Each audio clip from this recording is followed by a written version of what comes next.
All right, well, we had plenty of sunshine out on the field for game number 1. We're going to hope that the sunshine sticks around with us for game number 2.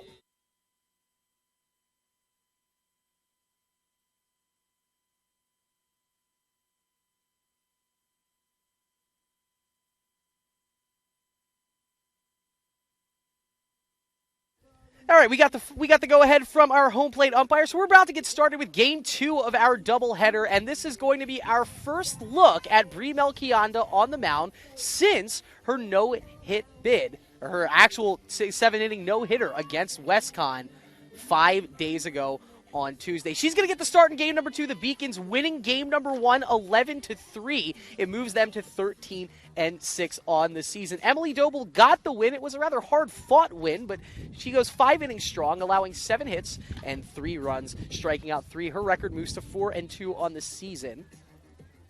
Lila Demi takes the loss for the Keene State College Owls. Just her 4th of the year. She's 6-4 on the year. She threw 128 pitches in that game, allowed 12 hits and 11 runs. Melchionda gets the start in the pitching circle for game number 2. She will bat third, leading off just like she did in game number 1, Sarah Cote. Sarah, 1 of 3 in game number 1. She is a junior shortstop out of Lisbon, Connecticut, down there in southwestern Connecticut, around the Norwich area. Melchionda delivers a lot of velocity on her pitches. She pipes one right down the middle. It's fouled off by Cote. And strike number 1 as we get this beautiful game number 2 started. Really no changes to the weather. Wind still blowing, although it's blowing out to left now instead of in from right. It did kind of like a 180 on us. But it's still sunny, still a little chilly out here for mid-May standards. Off-speed pitch for Melchionda for pitch number 2.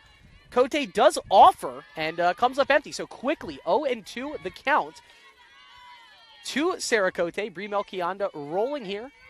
As we mentioned, she threw a no-hitter in a 4-0 win against WestConn her last outing. That pitch misses just a bit low and away. It moves the count to 1-2.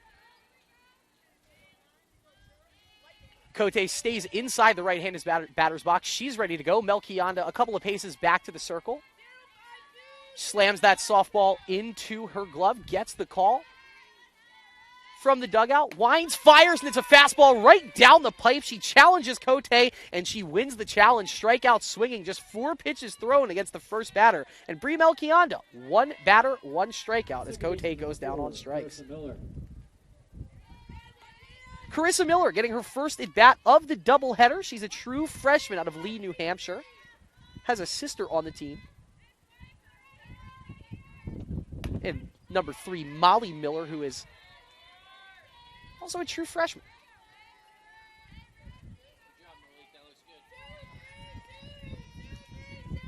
Miller showed bunt on that first one. Pulled back and took. Now she's showing hit. Now throws the bunt down and offers at it and misses. So quickly behind in the count, 0-2 for Carissa Miller.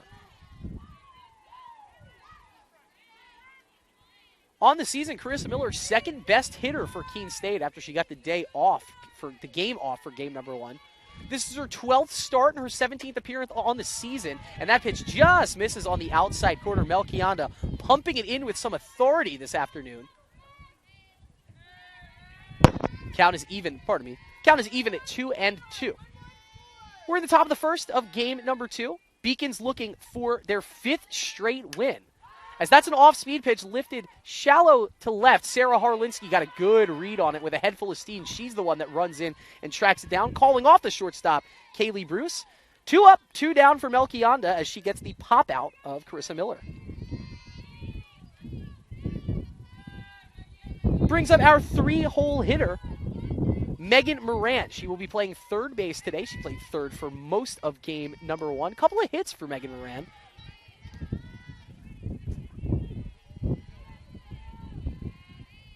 Sarah Cote, actually the only player with multiple hits, but Moran did go 1 of 3 in game number 1.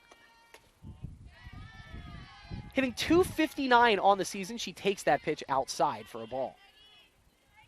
Going around the diamond, for the Beacons, Haley Tilbury at third right now. Kaylee Bruce, your starting shortstop. Sydney Sandin over to second, and Jordan Toomey, the flex fielding position. She won't be batting, but she's playing first base in this outing. That one fouled off, shot foul Kind of a late swing thrown at it by Megan Moran. Made solid contact, but fouls it off. 2 down here in the bottom of the first inning. Brie Melchionda on the mound. The sophomore out of Marshfield, Massachusetts, fresh off of a no-hitter against WestCon. Dealing. And that one smacked down the line, and that is just foul. And I mean just foul. Couldn't get closer to an extra base hit there if you're Moran. But instead, that's just allowed strike number 2. And so Melchionda catches a break there as Moran all over that one. Didn't try to get in front of it. You got a lot of velocity from these Brie Melchionda pitches. She took it down the first base line and missed the base hit by about 6 inches. It was just barely foul. 1-2 pitch, Melchionda. Little off-speed pitch, and Moran is able to foul it away. She was well out in front of that one, but just kind of hung the bat through the strike zone and made some contact with it, kills it off foul, and keeps her AB alive. Catcher Tam Landry directing signals around the infield. Those signals are echoed by first baseman Jordan Toomey. 4-4-3. That's the sign that we hear relayed in from the dugout, and it was a winner. It was tipped but caught. Strikeout number 2 of the inning, and Melchionda goes 3 up, 3 down. You expect that out of Brie Melchionda, but it was a big test with the top 3 of the Keene State order. Strikes out 2 and pops out Carissa Miller. Took just 12 pitches for Brie Melchionda to get out of the first inning. And we'll take our quick break, and we'll get our first look at the Beacons' offense in game number 2. It's 0-0.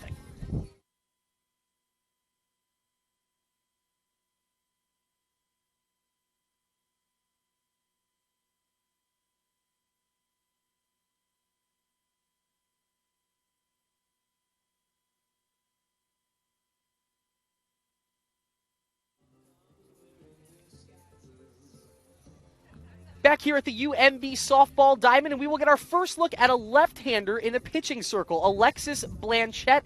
She started game number 1 at first base, played all of game number 1 at first base. She moves into the circle where she will get the start for game number 2. This is her 7th appearance and her 4th start. She comes into action with a 6.3 earned run average. She is 0-2 on the season. She has pitched 17 innings across her 6 appearances, allowing 26 hits in those 17 innings. So this is a pitcher that you might be able to get out on top of early. Allows 15 runs, all 15 of them earned. She struck out 6 hitters. Opponents are averaging a .356 batting average against her. So this is a pitcher that pitches to contact and can be hit. Alexis is a grad student, her 5th season out of Hopkinton, New Hampshire. We have a double Blanchette starting lineup, as we didn't get to see any of Megan Blanchette, but she is in the starting lineup as well. She'll bat 6th. Alexis will bat 8th, but she gets the start in the circle for the Keene State College Owls. And batting leadoff for the Beacons for the 2nd game in a row, third baseman number 3, Haley Tilbury.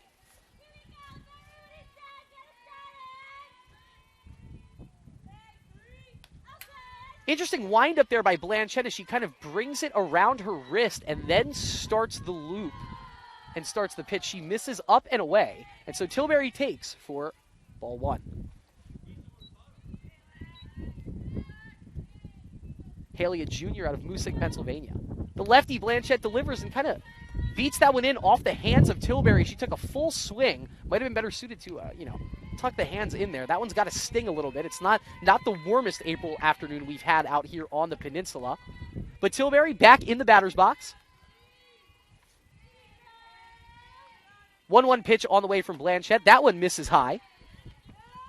And Tilbury out in front of the count, 2-1. Tilbury with a hit in game number 1. In a position to strike here, the 2-1 pitch looped in from Blanchette. It was an off-speed pitch. Tilbury, once again, out in front of it, a little underneath it. She fouls it straight back.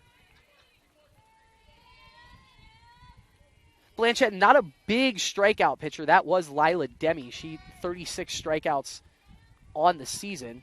She forced 5 Beacon strikeouts. Let's see if Blanchette has a put-away pitch here. The 2-2 pitch to Tilbury. No, Tilbury waits on it, drives it to right field. It's headed right at Bella Seaborn Coates. She takes a couple steps back, reaches up with the left hand, and squeezes it for out number 1.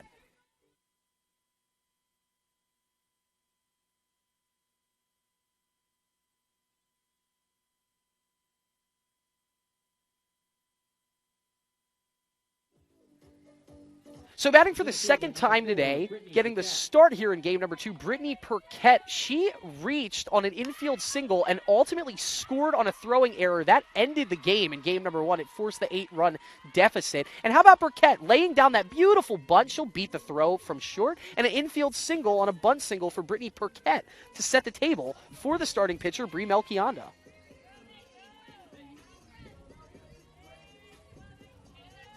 Beautifully laid down by Perquette. She came into action batting 400 on the season, so with that extra bunt single, now over the 400 mark. Impressive numbers for the senior out of Pittsfield. And speaking of impressive, here's Brie Melchionda. She went one of 2 in game number 1. She had a single, walked, and was hit by a pitch. Known for her pitching prowess out here for the Beaks, but going to let her rip in the batter's box today, too. She's been a 3-hole hitter. Number 12, Brie Melchionda. Both times in this contest, batting .320 on the season. Takes a big rip at that Blanchette pitch, comes up empty. It's a lefty-on-lefty matchup, and Blanchette a little herky-jerky with her delivery as she brings both her hands around in a complete circle before then starting her windup. Kind of a tough pitcher to pick up left-handed. That one coming in hot and heavy, up and out, and smile there from Alexis Blanchette as they were trying to paint the corner there, and she just missed well out of the strike zone. Melchionda not offering, but the count still in Blanchette's favor, 1-2. Remember, it's Perquette over at first. That one coming in, and she got her swinging. Straight fastball there over the outer half of the plate. Melchionda offered, but could not make any contact with it. And Brie Melchionda, normally solid contact hitter, strikes out for just the 10th time this season. It brings up the cleanup hitter, Sydney Sandin. She had an RBI single in the 5th inning of game number 1. Righty-lefty matchup here. She's got to like her chances. Runner going on the play is Perquette, and that throw is in time, gunned down at second base by the catcher, Grace Hallett, who's getting her first action from the catcher. She throws out Brittany Perquette, and Perquette, normally a sure base runner, that was her second steal attempt of the season. She was successful on her first attempt. So how about that? Her first caught stealing of the year. Grace Hallett gunning down Brittany Perquette. And that'll do it for the first inning. We will move on to inning number 2. Brie Melchionda in the middle of now 8 straight innings of no-hit baseball. We'll get another look at Brie when we come back after this break on the BBN.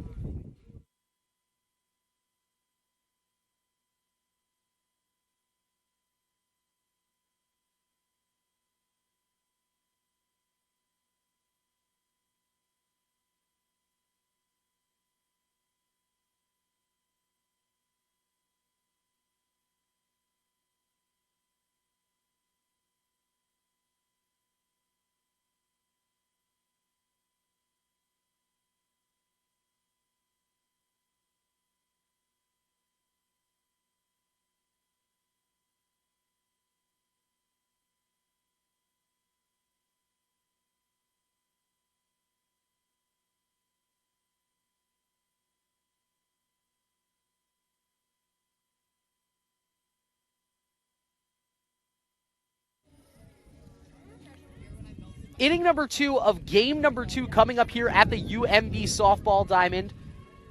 Your UMass Boston Beacons tied in a scoreless affair in the early going here of game number 2. They were victorious in game number 1, 11-3. Mia Ferry, she had the big blow for the Keene State College Owls. It gave them a 3-1 lead in game number 1. Settling into the right-handed batter's box, that first pitch missing outside for Melchionda. And so, Ferry ahead in the count, 1-0. Mia has played in all 21 of Keene State's games on the season. This is her 19th start in 21 games. Batting .327 on the season. Takes that one, and once again it misses just outside. This one a little bit closer to the outer corner, but it misses. So Ferry ahead of the count now. Melchionda finding herself 2 pitches behind a batter for the first time today. It took her just 12 pitches to get out of the first inning. She struck out Sarah Cote and Megan Moran swinging. Ferry got a good piece of that one, fouled it back over the Beacons dugout off the wall of the Clark Athletic Center. Brings the count to 2-1. This is the 8th appearance for Brie Melchionda, all 8 coming in starts. 5-2 in her 7 starts on the year. That one right down the pipe. I think that one came in too hot to handle for Mia Ferry. She can't take the bat off her shoulder. And the count is even at 2-2. Nice job here by Melchionda, falling behind on 2 very close pitches on the outside corner to Ferry. 2 straight strikes, and she could put her away right here. Melchionda vying for her 3rd strikeout of the afternoon. It was a beautiful breaking ball, but I think it broke too far inside. It froze Ferry, but Landry, I think, wanted that one out over the outer half of the plate. By the time she framed it, it was over the inner half and too far inside. So we're full here. It's a full count for Mia Ferry.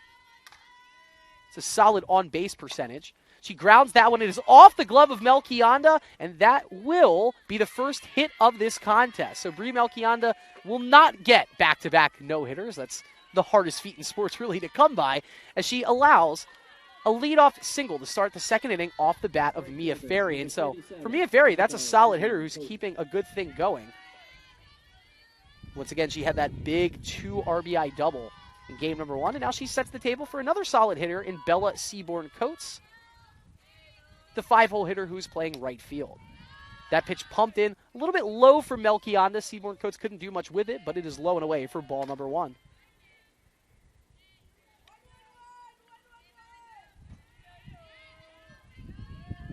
One 1-0 pitch coming.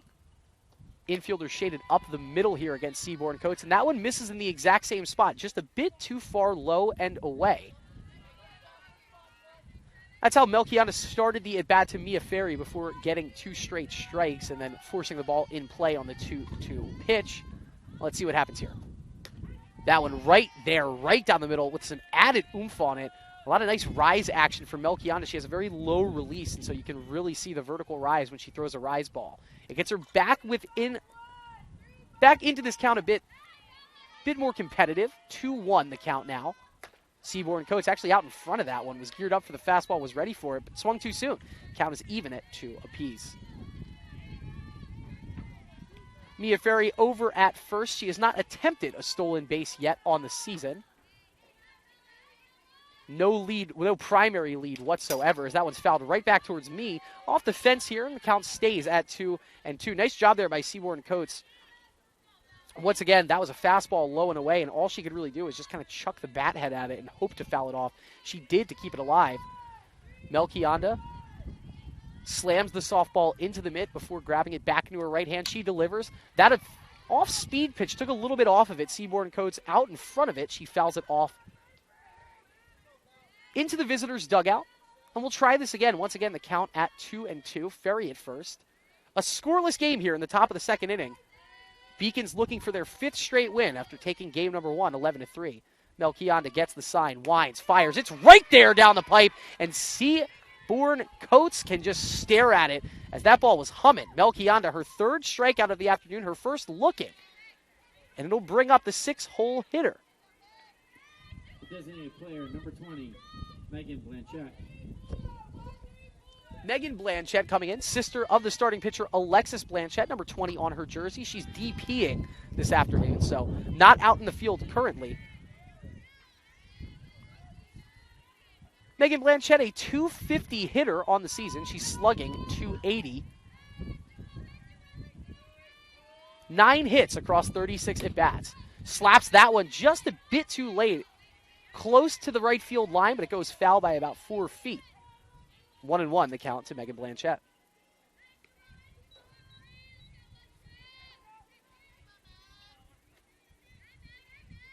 Mia Ferry on at first. Brie Melchionda looking towards the dugout. Takes a quick glance at that wristband. It's more of a forearm band for Melchionda where she's wearing it. Strike right there, right down the middle. And now Megan Blanchett buried in count 1-2. Double play is in order. You have 1 out here in a scoreless game in the bottom of the 2nd inning.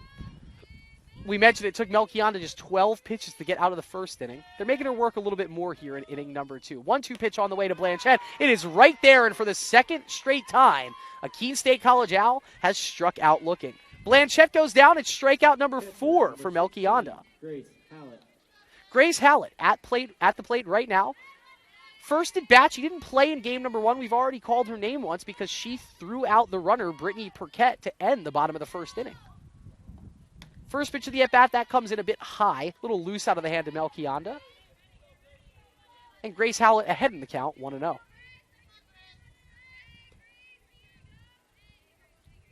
Sarah Cote, Megan Moran, Isabella Seaborn-Coates, and Megan Blanchette all have struck out already this first trip through the Keene State lineup.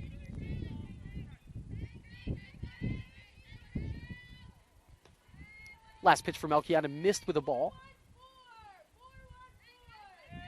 Hear that booming voice of the Beacons head coach, Natalia Ardagna, coming in. She's calling the pitch calls. 4-1-4, that was the call on that one. So the game plan is Bree hears that, checks the wristband. Whatever sequence 4-1-4, 0-4-2 now is the new one. And whatever sequence those numbers spell out, it's not just like this number is a pitch, but it's the order of the pitch of the numbers as they are announced.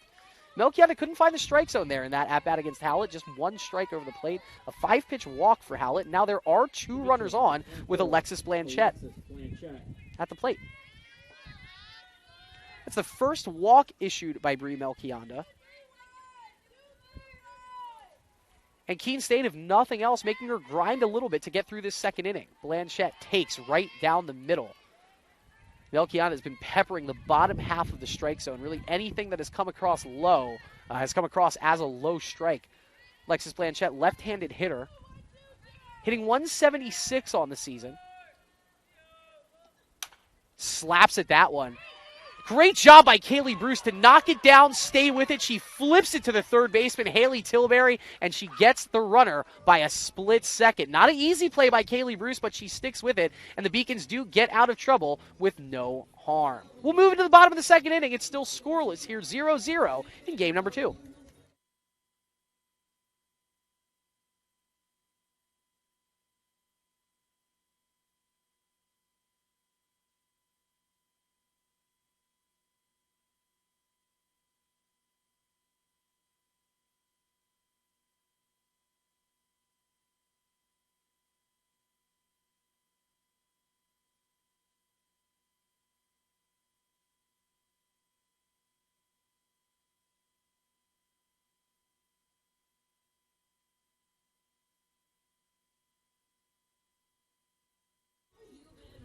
All right, we're getting ready for the bottom of the second inning here, and we'll get another look at Sydney Sandin because she was at bat when the runner, Brittany Perquette, got thrown out by catcher Grace Howlett. Howlett was just on the base path, so just now getting her catching equipment on and back behind home plate to take this warm-up pitch from Alexis Blanchette. We mentioned that Bree Melchionda cruised through that top of the first inning. It only took her 12 pitches to get through the top of the first.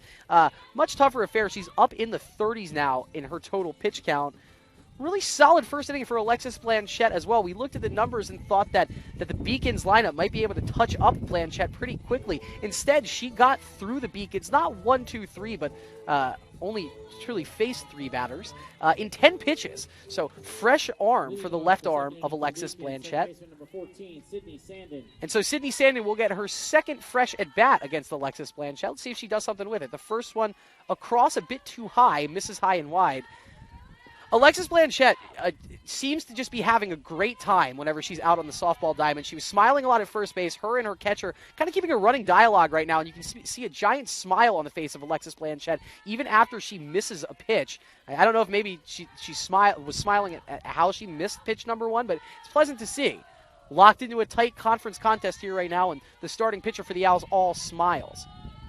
Misses low, and so it's a 2-0 count for Sydney Sandin. Let's see if they give her the green light here. They do. She had a pitch to hit, and she was underneath it and fouled it straight back. Like to see the aggressiveness out of the Beacons today with the setup at hand. You know, both teams kind of more of a bench lineup that they're going with in game number 2. The Beacons took care of business. They got that 8-run victory in game number 1. You want to see your cleanup hitter take a cut when you know she's going to get a strike to hit, and it was nice to see that was the thought process for the Beacons and for Sandin. That 2-1 pitch misses low and away, and so the count now 3-1. Once again, another hitter-friendly count here for Sandin and the Beacons. Let's see, Coach Ardagna gives her the green light here. You know Sydney's going to be looking for something to hit. 3-1 pitch on the way, and it just catches the outside corner. Looked like Howlett had to reach to her right a little bit to frame that one, but Blanchette gets the call, and we are full here 16th pitch of the afternoon coming for Alexis Blanchette. Sydney Sandin, the junior out of Riverton, Connecticut, has the bat on her right shoulder. 3-2 pitch, popped up right at the third baseman, Megan Moran. She doesn't even have to move. Takes one little step to the left, but has the ball squeezed. And that is out number 1 of the bottom of the second inning.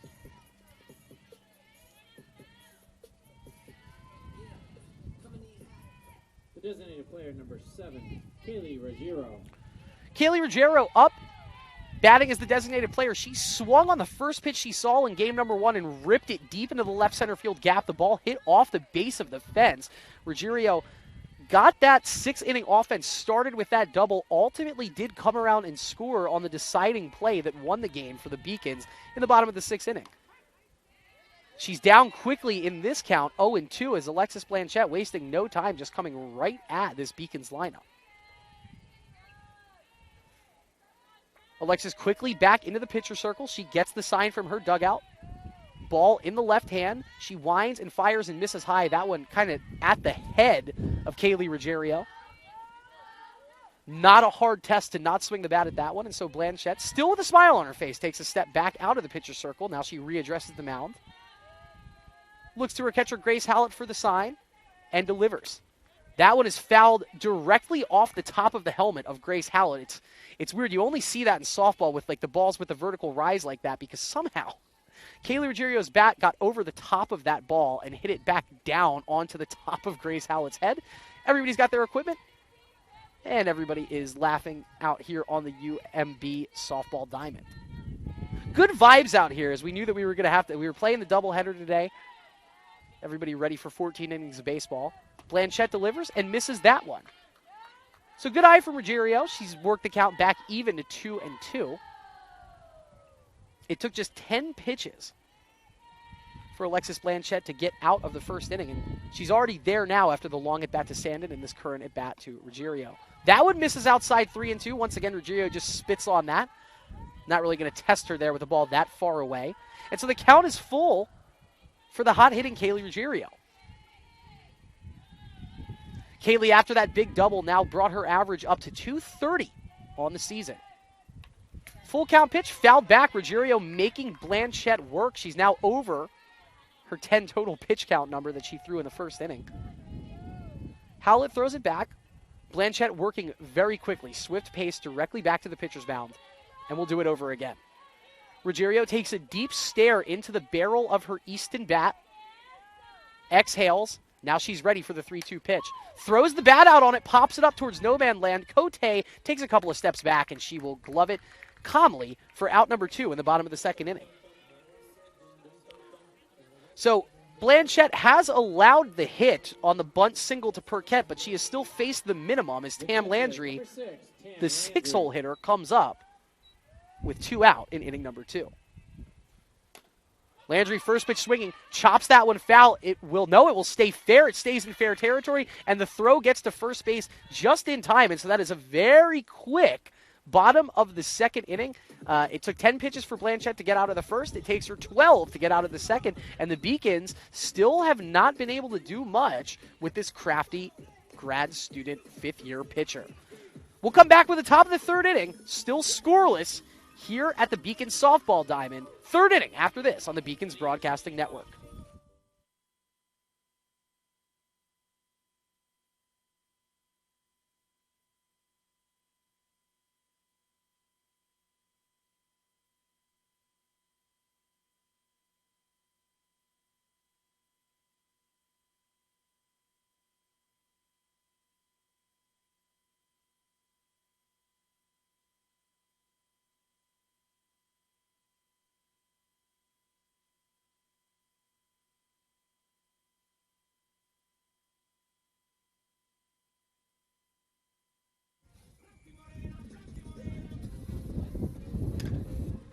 We are back here on the campus of UMass Boston at the UMB softball diamond. Same situation for both pitchers here. We are scoreless heading into the top of the third inning. Both pitchers have only allowed 1 hit, but Brie Melchionda really had to earn her way out of that second inning. It took her 25 pitches to get out of the inning. She's already up to 37 on the afternoon. Conversely, Alexis Blanchette, who we expected to really have to kind of fight and scrap to get her way out of this Beacons lineup, has thrown just 22 pitches and has faced the minimum so far after you had Tam Landry ground out on that first pitch to end the bottom of the second. So we're down towards the bottom of the Owls batting order. It's the 9-hole hitter Liv Whittier leading off to turn over the lineup for the Owls in the top of the third.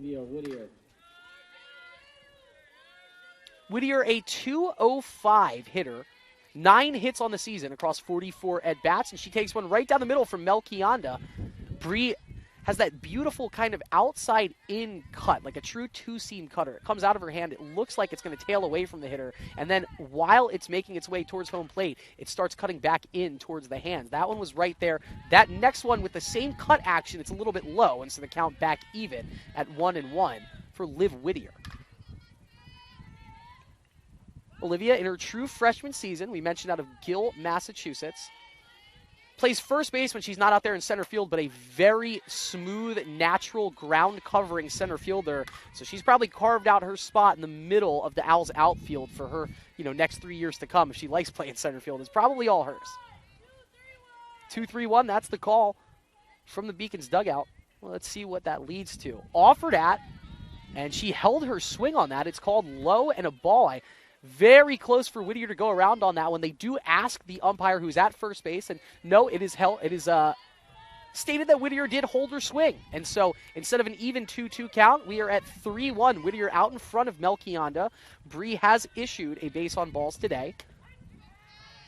But she'll fight there to stay alive in this count, and she evens it back out or gets it full with a strike. That one just inside, just on the inner half.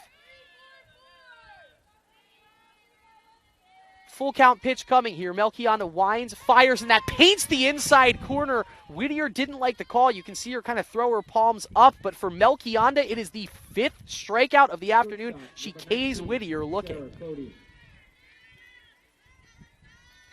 Brings back up Sarah Cody. She struck out swinging her first time up. She did go 2 for 3 in game number 1.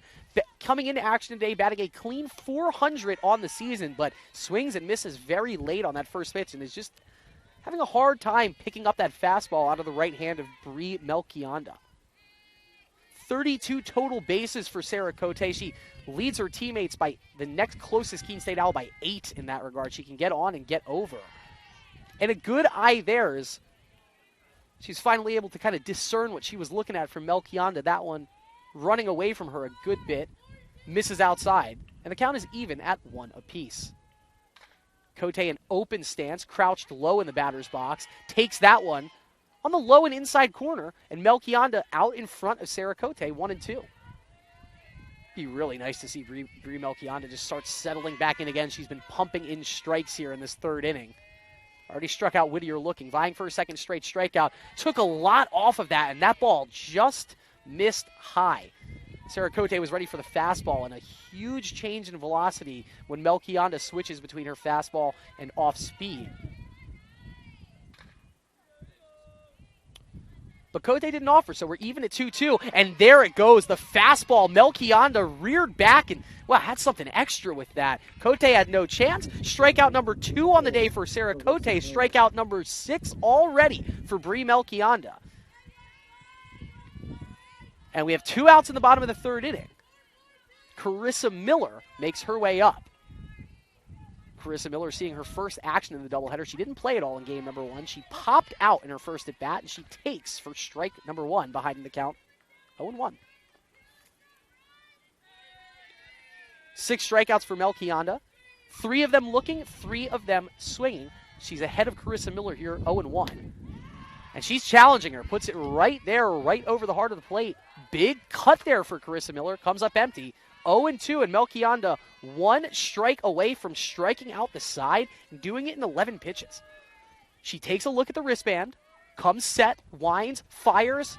Oh, and that looked to be right there on the outside corner, but just misses outside. Carissa Miller, good eye, taking on the outside pitch, and the count 1-2. I think Melchionda thought she had one there. I think All of us here at the scorer's table were thinking the same thing. As it is, Melchionda resets, takes another look at that wristband.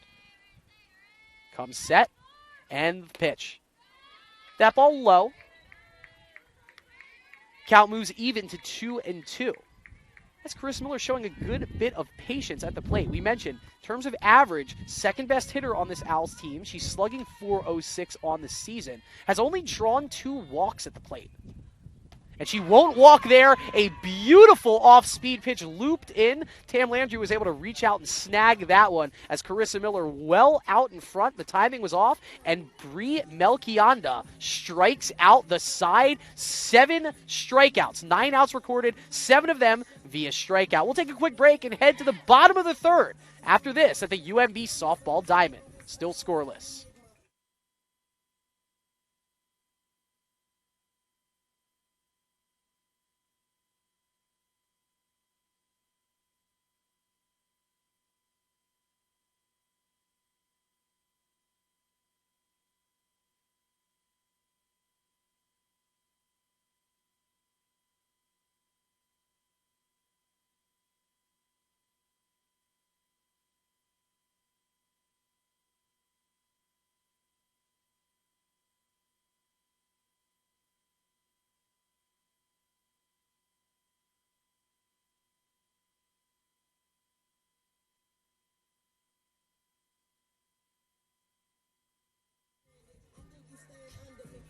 Good afternoon, softball fans. Thank you for spending your afternoon with us here at the UMB Softball Diamond. My name is Chris Del Sordo. You're listening to Game 2 of our LEC Conference doubleheader between the Keene State College Owls and your UMass Boston Beacons. The Beacons victorious 11-3 in game number 1. They are now 13-6 on the season, in the middle of a scoreless affair here in game number 2, but they are seeing quite the performance out of their pitcher, Brie Melchionda.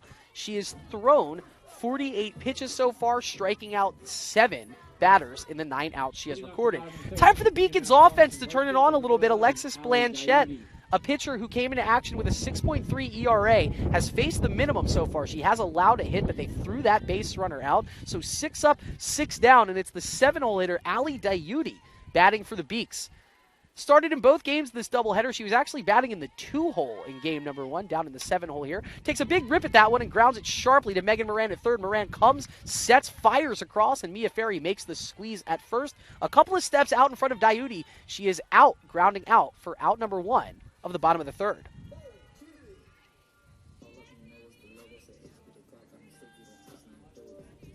Kaylee Bruce now up for the Beaks. Number 15, Kaylee Bruce. Kaylee, a true freshman out of Foxborough, Mass., starting at shortstop today.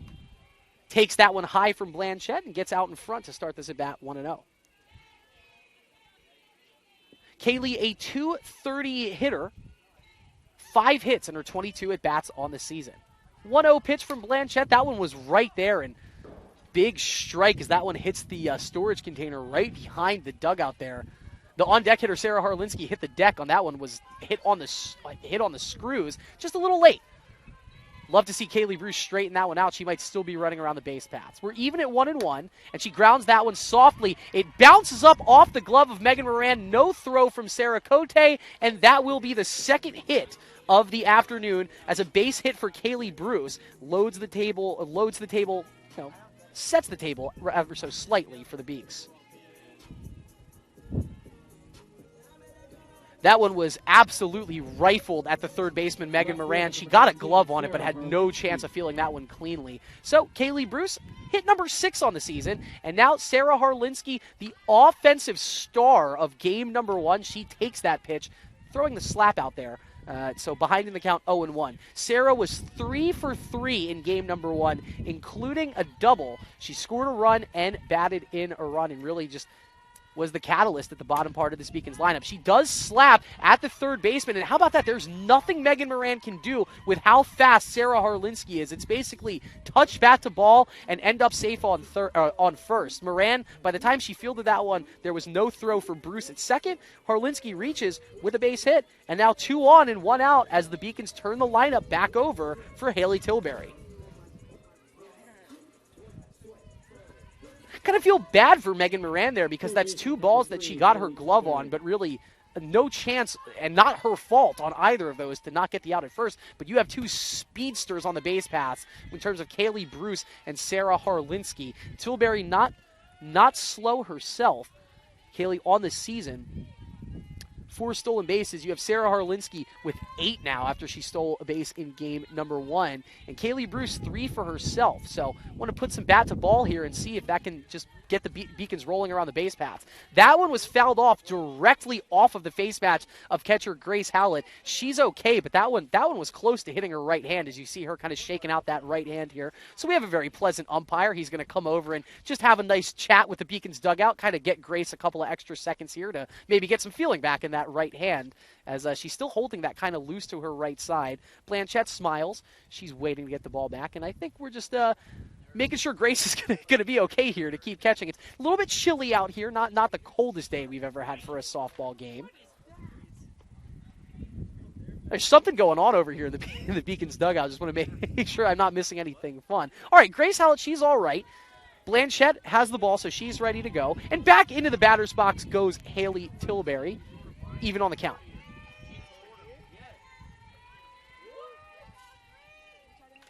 Wind, fires, big swing and a miss from Haley Tilbury, and that evens the count back out at 2 apiece. Kaylee Bruce at second for the Beacons, Sarah Harlinski at first. 1 out as the leadoff hitter, Haley Tilbury, with an even count here against Alexis Blanchette.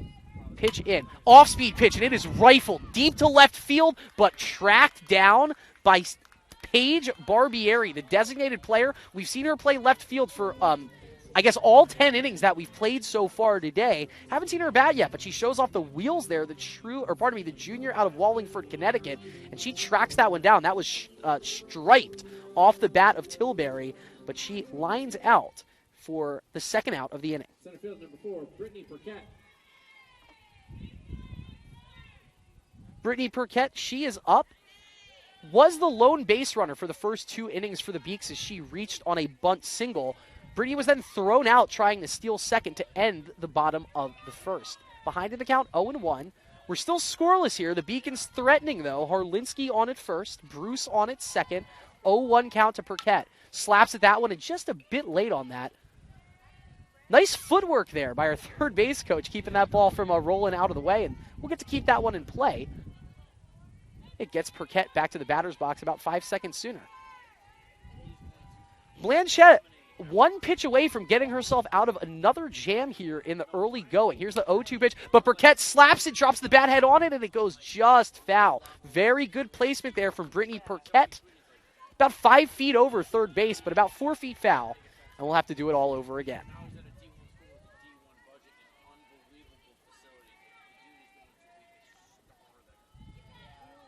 Burkett takes her time back into the left-handed batter's box. Lefty on lefty matchup. Blanchette's 2-2 pitch misses high and wide. So we will go full now. Blanchette, just that infectious smile. You see it, you can't help but smiling too. She missed that pitch by a lot, but I think she was just laughing at maybe trying to get the hitter Burkett chase after that. Burkett doesn't offer, and so we'll do it again. Brittany Burkett, 400 on the season, slaps that one towards the gap. They're going to have to hurry to get her at first, and they do not. It is another infield single. That one was hit right at the second baseman, Carissa Miller, but there was just no time to get that throw over to first, even if she did field it cleanly. So an infield single by Brittany Burkett loads the bases for the pitcher of record, Bree Melchionda.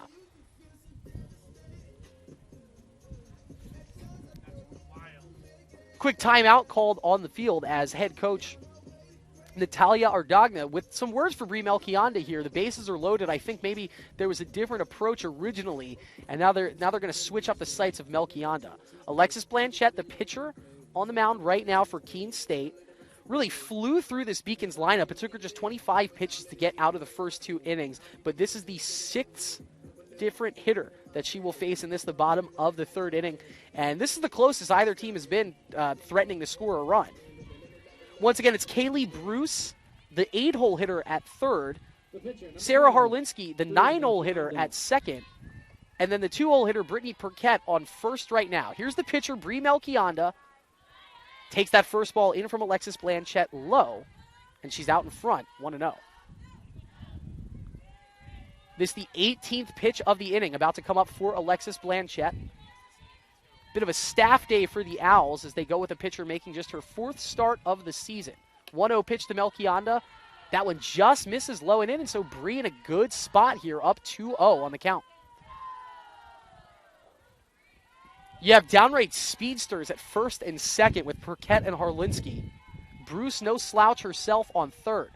2-0 pitch. That's low and inside. And now if Melchionda can just force a ball here, the Beacons will take a 1-0 lead. Easier said than done. And Bree's got a big bat. You never want to stop a big hitter from taking the bat off her shoulders. See if they Brianna swinging here at 3-0. 3-0 pitch from Blanchette. Nope. They throw the take, and Melchionda will get the first run batted in of the afternoon, and she does it by not having to swing the bat. She draws the walk, and the Beacons take the 1-0 lead. Even better now, the bases are still loaded for the hot-hitting Sydney Sandin. The second baseman, number 14, Sydney Sandin. You can hear that wind in my microphone. It's really starting to whip around here at the UMB softball diamond as Sandin laces one into the gap, and it'll drop in front of the right fielder Seaborn Coates. Perquette getting waved around. She slides around the tag, and she is safe. And the Beacons take a 3-0 lead on the RBI double by Sydney Sandin. Just what the Beacons needed, and they're in front 3-0. Harlinski, you knew she was going to score, and they did decide to wave Perquette. That ball was ripped hard right at the right fielder, Bella Seaborn Coates. She got the throw in quick, but not in time. Harlinski and Perquette score, and the Beacons are now up 3-0. And Bree Melchionda comfortably at third base right now, holding a 3-0 lead. You know she likes that. Kaylee Ruggiero at the plate, takes that pitch high, and she's out in front of the count 1-0. You have first base open if you are Alexis Blanchette. Tam Landry, though, coming off of a good game number 1. She's seeing the ball well in the batter's box, so you can't just walk Ruggiero to get to Landry at this point. Blanchette misses wide, and the count 2-0. Things were going so well for Alexis Blanchette, a pitcher who is 0-2 on the season, 6.3 earned run average coming into action today, and she was 1 strike away from getting out of trouble here in the bottom of the third. Now she has 2 runners in scoring position, and she's behind 3-0. That pitch almost catches the top part of the strike zone, but it goes too high, and Ruggiero works the count to 3-0 in her favor. So you don't think she's going to see the green light here, but you never know. Kaylee Ruggiero up to 230 on the season. Now they do give her the green light. She had a pitch to hit and just a little too late on it. Blanchette, a little bit of a sheepish grin as she got away with just throwing a get-me-over pitch over, and it was swung on and missed. Ruggiero resets in the batter's box. You can see a little bit of a pep in her step right now. She must be seeing the ball well. Here's the 3-1 pitch with 2 outs. That one high, it walks Ruggiero, and it reloads the bases for catcher Tam Landry. So that walk on 5 pitches for Ruggiero. It was Lila Demi starting in game number 1 for Keene State. She went the entire ball game throwing 128 pitches. Not sure if that is the same plan here for Alexis Blanchette. But Tam Landry at bat with a 3-0 lead and a chance to bust this game open with the bases loaded full of Beacons. She shows bunt but swings and fouls that one off right over the dugout for strike 1. This is awesome. This is what you love to see in softball, where there's not a lot of offense, so a good offensive day can change your numbers so quick. Tam entered play in game number 1 hitting 176. She's now hitting 226 after her big 2-for-3 performance in game number 1. Big cut there from Landry. She swings and misses underneath, and she's behind quickly now, 0-2 to Alexis Blanchette.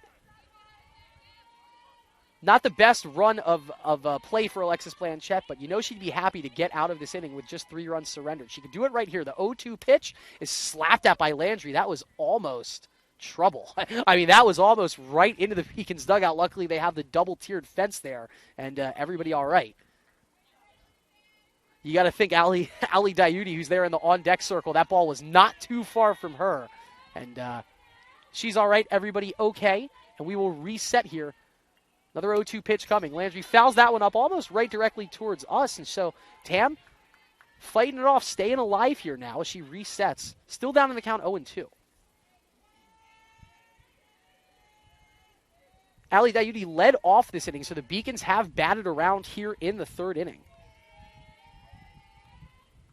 That, a beautiful breaking ball. Landry doesn't like the call, but it paints the outside corner on the big looping break. And on the 56th pitch of the game, Alexis Blanchette does get herself out of the third inning. It took her 27 pitches to do it, and she surrendered 3 runs in the process. But we are heading on to the top of the 4th.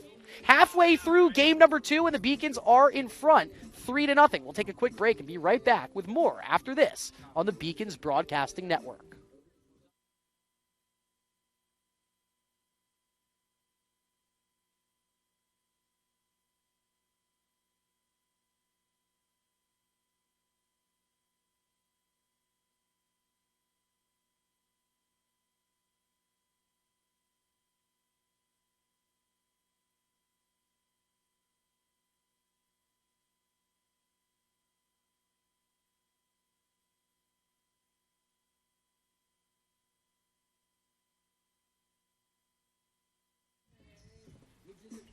Well, welcome back to the action here at the UMB Softball Diamond on the campus of UMass Boston. It is LEC Conference Softball here, and Bree Melchionda is spinning a gem. No runs on 1 hit so far. She struck out the side on just 12 pitches in the top of the 3rd inning. She was tested a little bit in the 2nd inning, allowed 2 base runners.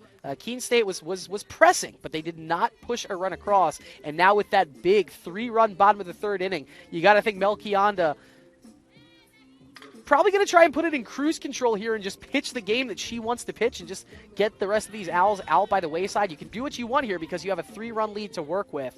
And with the exception of Mia Ferry, no one's been able to put bat to ball against you yet. Third baseman number 6, Megan Moran. So Moran up for the Owls, playing third base. She's a grad student out of Cherry Valley, Massachusetts. Wow, she offered at that breaking ball before it was even halfway to her at first. That's the kind of speed change that Bree Melchionda can generate. And she started off Moran with a breaking ball there. She's out in front 0-1. And once again, anytime you're Bree Melchionda and you get out in front of a hitter, the world is yours. Every option in your repertoire is available. She misses outside with a fastball that time, and you got to think that fastball must look 80 miles per hour for Megan Moran after she was so far out in front of that big looping breaking ball. Counts 1-1.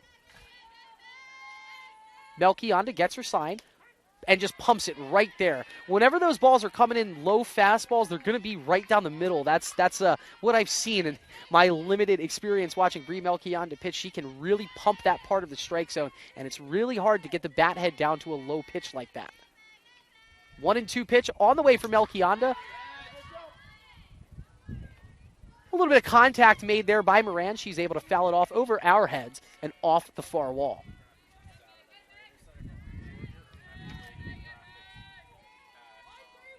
That was close to Kaylee Ruggiero, who was over in the designated players circle taking some practice swings. Another 1-2 pitch coming. And wow, Moran, it looked like she might have offered there. Once again, she did not. Not a true offer, but the way the bat's coming off her shoulders, it almost looks like she's breaking the plane with her swing.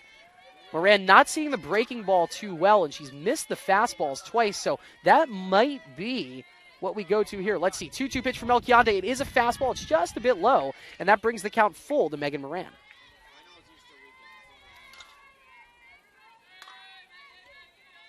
We mentioned it took Alexis Blanchette 27 pitches to get out of the 3rd inning. It took Bree Melchionda just 12 to get out of the 3rd. And she misses there low. That one was very close. Just misses a hair low. And so Megan Moran went from down 0-2 in that count to working a walk. And Melchionda with a base runner to have to deal with. And the one hitter who has touched her up today, Mia Ferry, batting for the Owls.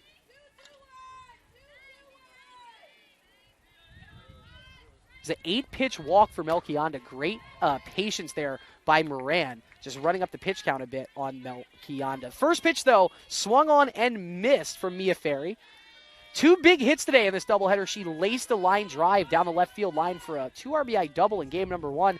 For a while, it looked to be the hit to put Keene on top. This is a dead duck double play ball. It takes a high hop, so Sandin wisely just looks to first, throws it to Toomey, and records out number 1 of the inning. I think if Sandin might have fielded that cleaner, she had a chance to go to second in turn 2. As it is, fielder's choice, ground out for Ferry, and it'll bring up the 5-hole hitter, Bella Seaborn Coates. The right fielder, number 37, Isabella Seaborn Coates. Megan Moran, the runner on at second. Beacons leading 3-0 here in the top of the 4th inning. Bella Seaborn Coates, big swing, and an even bigger miss is that one. You have a tall hitter in the right-handed batter's box, and so if you're right-handed, you want to look for the pitches over the outer half of the plate. That one was right there in the nitro zone, and Seaborn Coates really had no shot to get the barrel of the bat on the ball.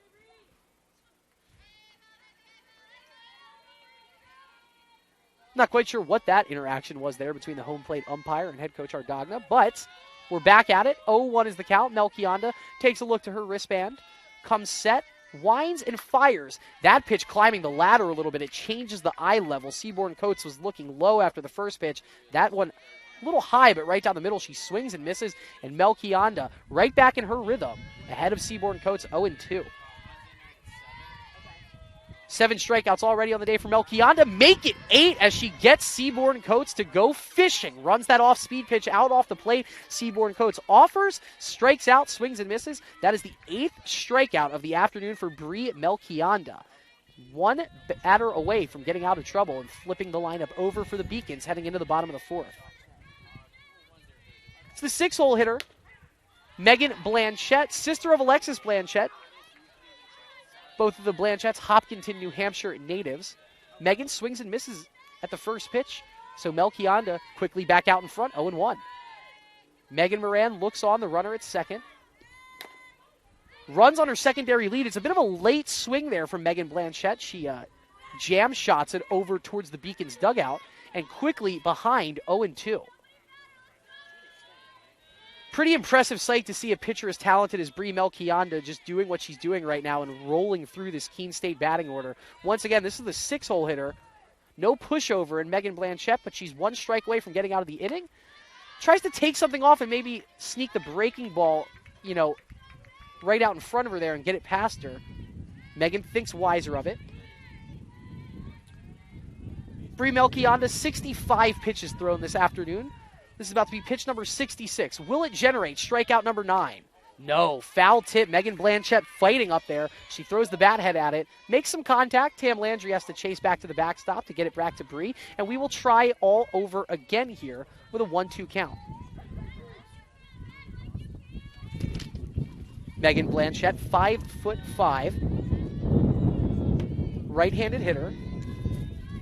The wind finally got to us as I lost my scorebook here for a second. We'll get our weight back down here in the audio mixer. Hey, sometimes you got to use what you can, folks. We have tape, we have an audio mixer, we have heavy things, and we're surviving the wind right now. Blanchette's still alive here. Counts still 1-2. Melchionda trying to put away the 6-hole hitter. And another off-speed pitch that Blanchette somehow able to stay on and get the tip of the bat to the ball. You can see the Keene State dugout coming alive over the course of this at-bat. They like how Megan Blanchette has been able to hang with Brianna Melchionda. 69th pitch of the afternoon coming for Melchionda, trying to get out of the top of the 4th inning.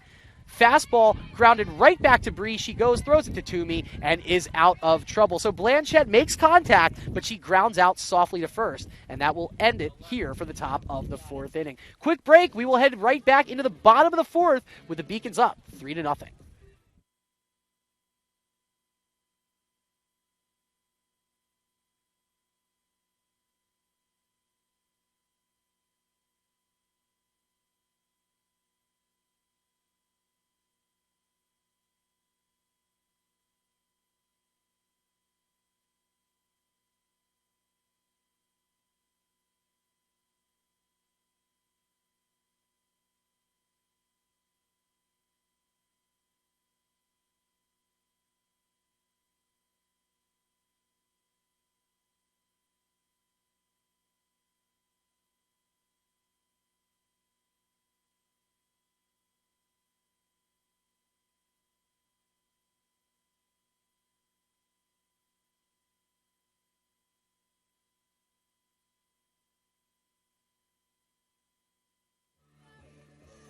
We're back here for the bottom of the fourth inning at the UMB softball diamond. Your Beacons, after an 8-run win in game number 1, they lead by 3 here in game number 2. The score right now, Beacons 3, Keene State College Owls 0.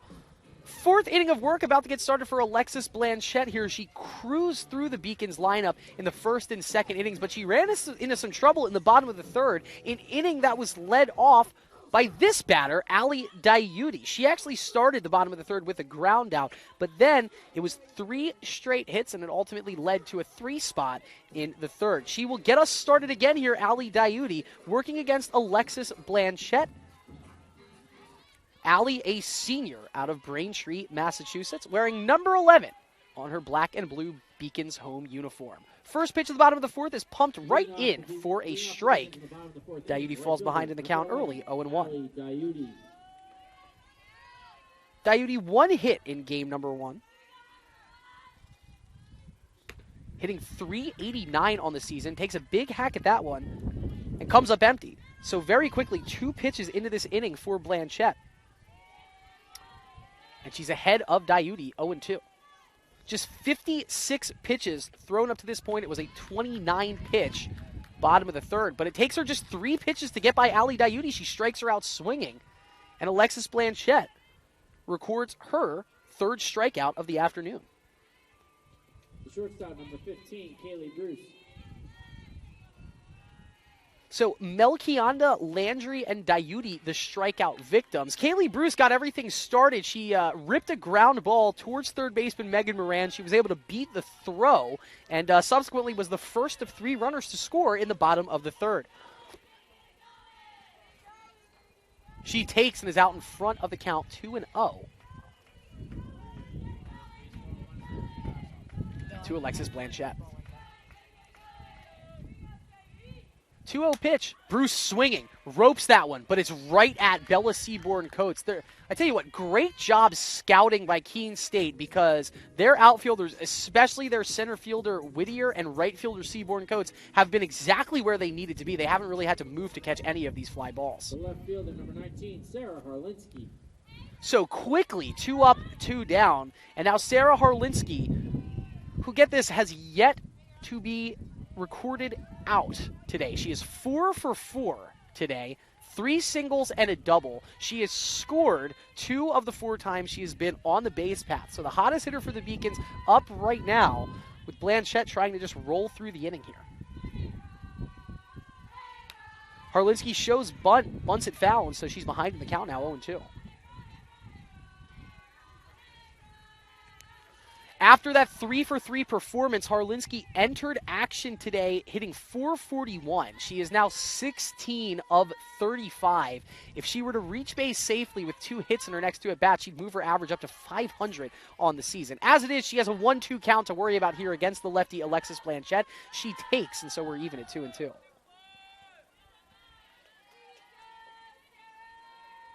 Harlinski, a very patient eye, starts the slap, throws the bat out, but it goes right to Megan Moran, and so a very quick bottom of the 4th inning for Alexis Blanchette. We're rolling right along here in game number 2. We're headed to the top of the 5th. Score remains Beacons 3, Owls nothing.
Top of the 5th inning here as Bri Melchionda settles back in. She's thrown 72 pitches this afternoon.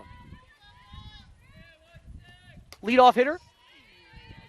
Or pardon me, this is the catcher Grace Hallett, the 7-hole hitter this afternoon. She walked on 5 pitches her first time up. But she swings and misses at that first pitch from Bri Melchionda, who has found quite a rhythm in the 3rd and 4th innings here. Really, the 2nd inning, the only test for Bri, as we're still scoreless. She allowed a leadoff single and then walked Grace Hallett, and that put runners ultimately on 2nd and 3rd before she was able to get out of the inning. 1-3-4, that's the signal coming in from the dugout. Hallett was able to get a bat on it, fouled it up, and well back over the dugout off the brick wall. It's a funny series of events here. Designated player Kaylee Ruggiero has a hitting tee set up behind the dugout, and so basically every foul ball has been hit towards her direction, and she'll see all of us looking over towards her, and then we'll take a look up to see where the foul ball was. Big swing and a miss, and the 8th strikeout of the afternoon for Melchionda, as it took her just 3 pitches to put down Grace Hallett, and Bri Melchionda in a zone. That is the 8th strikeout of the day.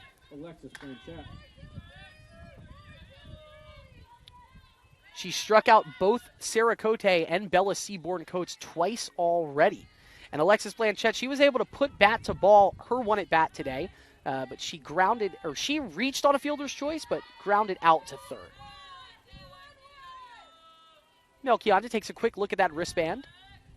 Comes set, fires. Nice breaking ball there as Blanchette had nothing to do with that one. It ultimately catches the up and outside corner, and it evens the count at 1 apiece. Mentioned Alexis Blanchette, a contributing grad student. Pretty nice bat from the left side. 1-1 pitch in, and that one just cuts a little bit away. Landry was trying to frame it on that lower outside corner. Couldn't do it. Count moves to 2-1. Melchionda vying for her 6th win on the season.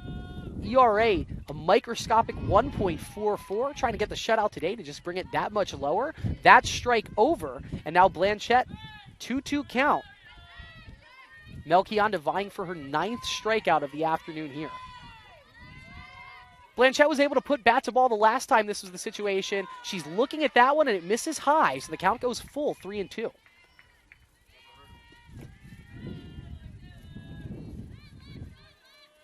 Three walks drawn on the season by Alexis Blanchette. She has a .300 on-base percentage. Full count pitch coming. Slap that, and that's slicing foul. Good contact made there by Blanchette. She's just a hair too late on that one. The wind now, 3rd different direction the wind has been blowing across this doubleheader. It was blowing in from left, then it was blowing out to left, and now it's just kind of blowing out to dead center field. And so it would have helped the ball there. Ball still ends up foul. So we'll do it over again. 3-2 pitch coming. That one's low. Walk drawn by Alexis Blanchette. Just the 2nd walk issued on the afternoon by Melchionda. And you have a runner on the base paths in Blanchette who has not attempted a stolen base yet. But a patient job there for the 8-hole hitter drawing that walk on 7 pitches. Liv Whittier, team starting center fielder, true freshman, up in the 9-hole for her 2nd at-bat of the afternoon. She struck out looking on 3 pitches her first time up and is quickly behind in the count, 0-1 here. We're in the top of the 5th inning. Beacons leading 3-0. They were victorious in Game 1 of the doubleheader, 11-3. Melchionda comes set, delivers, and that pitch taken for ball number 1.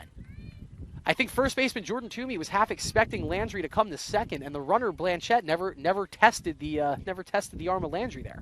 So the count is even at 1-1. Everyone looking towards the dugout, waiting for that call. Liv Whittier on the season hitting .205 for the Owls. 1-1 pitch. That is offered at and missed. Blanchette just barely getting back to first base in time as Sandin, covering the bag behind her, actually snuck the tag in front of her. I don't think Blanchette had any idea she was about to get tagged. Luckily for her, she beat the throw by about a step, but that was news to her that she almost got tagged out at first base. Whittier behind in the count, 1-2. Melchionda looking for her 9th strikeout today, and she gets it right there. Paints the inside corner, and for the second time today, Liv Whittier has struck out looking. Strikeout number 9 for Bri Melchionda. Nice variety, too, here as we scan across the strikeouts. She has gotten 4 batters looking. She's gotten 5 batters swinging. She's gotten Sarah Cote swinging twice. So Cote comes up for her 3rd at-bat. She's already 0 for 2 against Melchionda, and absolutely nothing she can do there as Melchionda just buries a fastball in the low and in corner. Cote behind 0-1 in this at-bat. That ball just inside as Cote quickly kind of pulls back from that. Surprised to see how close that ball ran inside to her. And that velocity from Bri Melchionda, it's hard to describe, but the ball just explodes out of her hand. And you think you pick it up, and then there's even a little bit movement before you know it. It's past you in Tam Landry's glove. 2 straight balls for Melchionda. She misses low there. And Cote, really for the first time today, at least for the first time in game number 2, is ahead in the count. She's ahead in this count 2-1. 3-4-4, that's the call. Let's see what that means. Melchionda behind in the count 2-1, and now behind 3-1. I thought she clipped the inside corner there, but that one misses low and in. And so now Sarah Cote, a very dangerous base runner. Speedster, you don't want her on the base path. She's ahead in the count 3-1. Bri comes set. That one right there down the middle. Cote checked her swing, but she should have offered because that one was right down the pipe, and the count goes full. And Sarah Cote now staring down the possibility of striking out for the 3rd time in game number 2. Melchionda vying for her 10th strikeout of the afternoon. Comes set, the 3-2 pitch. It's grounded sharply. Beautiful job by Jordan Toomey. Goes down to a knee, fields it, comes up, and beats Cote to the first base bag by 2 steps. 4 batters up, 3 down, and Melchionda out of trouble again. We will turn it over to the bottom of the 5th inning. Beacons cruising up 3-1. Or pardon me, up 3-0. Score remains 3-0, and we'll be back with more after this on the Beacons Broadcasting Network.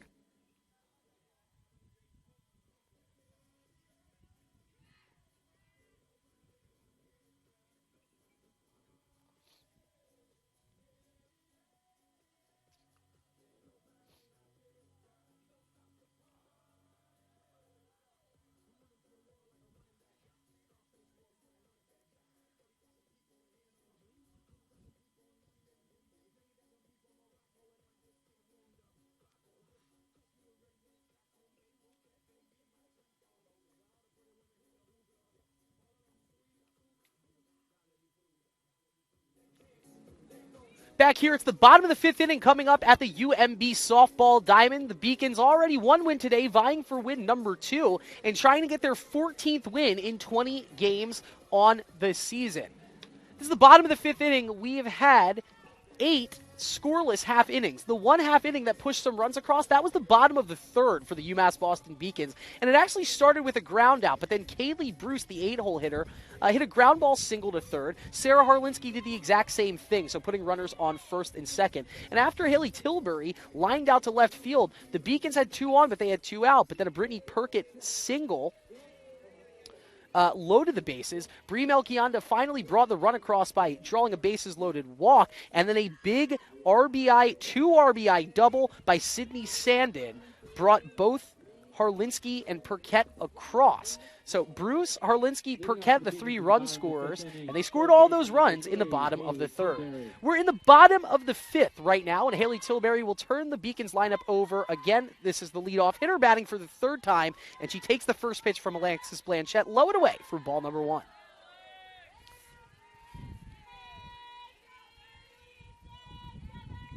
Blanchette comes set and misses again.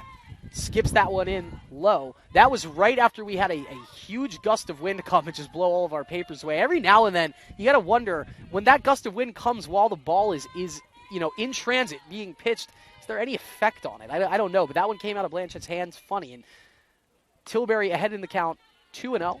She takes that one over for called strike number 1. It's the count now 2-1. Tilbury on the season, still the 2nd best hitter in terms of average. She's played in all 22 games this year now for UMass, all 20, This is the 22nd game for Keene State, the 20th for UMB. All 20 games for the Beacons this season. Tilbury has played, and she started in all but one. Hitless so far today. Slaps that one and fouls it off hard off the brick wall behind us off the Clark Athletic Center. She was right on it, a little too late, and we'll try again.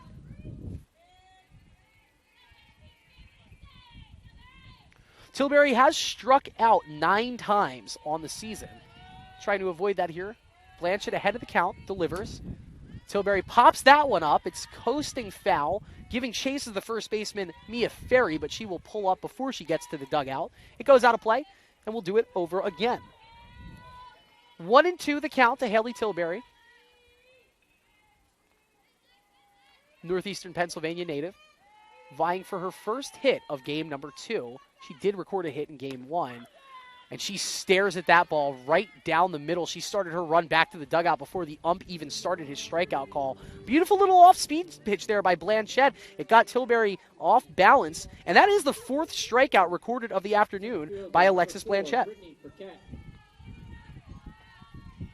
Brings up Brittany Perquette. She had that big, it was really just a bunt single, but because of throwing errors, it turned into the game-winning 3 RBI bunt single that got us to the 8-run deficit that ended the game in the 6th inning in game number 1, an 11-3 victory. Heading the count here 1-0. Lefty on lefty matchup is Blanchett. That's got to be uncomfortable for the left-handed hitter. You have a pitcher from like Blanchett who already works on the first base side of the mound, and she came in across the face of the strike zone there, getting the first strike at this at bat, 1-1. So Perquette keeps that bat held close to her back shoulder, kind of between a swing and a slap right there, and she goes down on strike. So the first 2 batters quickly retired by Blanchett, and they both strike out swinging. Kind of feels like the Beacons are taking the same mental approach as we are. It's a 3-run game at this point. You're in the bottom of the 5th inning. You got Brie Melchionda just rolling right along. Might as well just keep a good thing rolling, if you will. Melchionda at the plate as we speak, and she fouls off that first pitch over the Owls' dugout. Behind the count, 0-1. Blanchett winds, comes set, fires, and that one's right there down the pipe. Melchionda takes, and she's quickly behind 0-2. So if nothing else, Blanchett really running up her strikeout numbers. She's already struck out 5 Beacons. She came into action today having struck out 6 hitters. And she strikes out 6 Beacons as Melchionda offers. That pitch caught by the catcher, Grace Hallett, thrown over to first, and a very fast bottom of the 5th inning for Alexis Blanchett. No complaints here except no base runners, nothing to push across. So we'll move to the top of the 6th inning with the Beacons still up 3-0.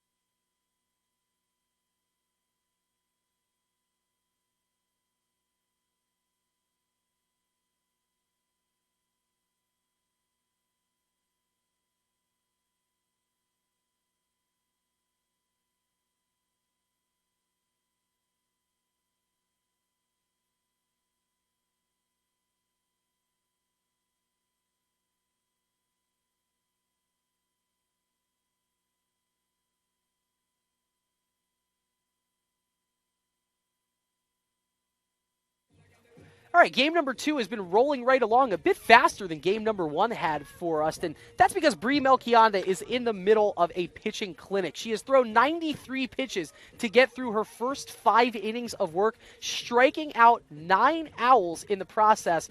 She has surrendered 2 walks and 1 hit, and I mean, that's it. One blemish in terms of 1 hit and 2 walks, and just another dominating performance in the circle for Melchionda, a player who is on the LEC Conference Team of the Week and seems to get named there constantly. Just a junior.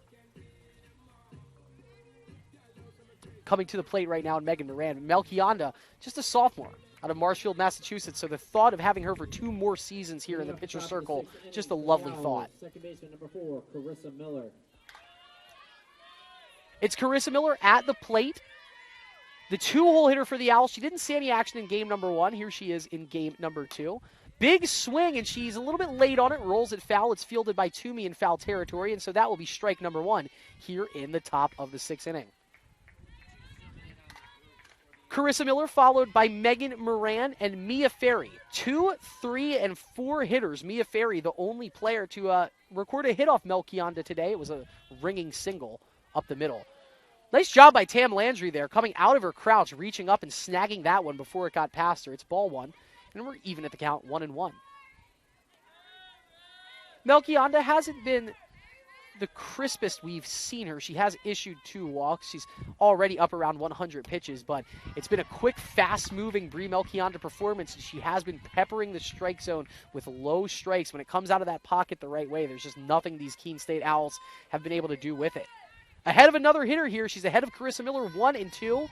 9 strikeouts on the day, looking for 10. That's an off-speed pitch, and it's hit foul.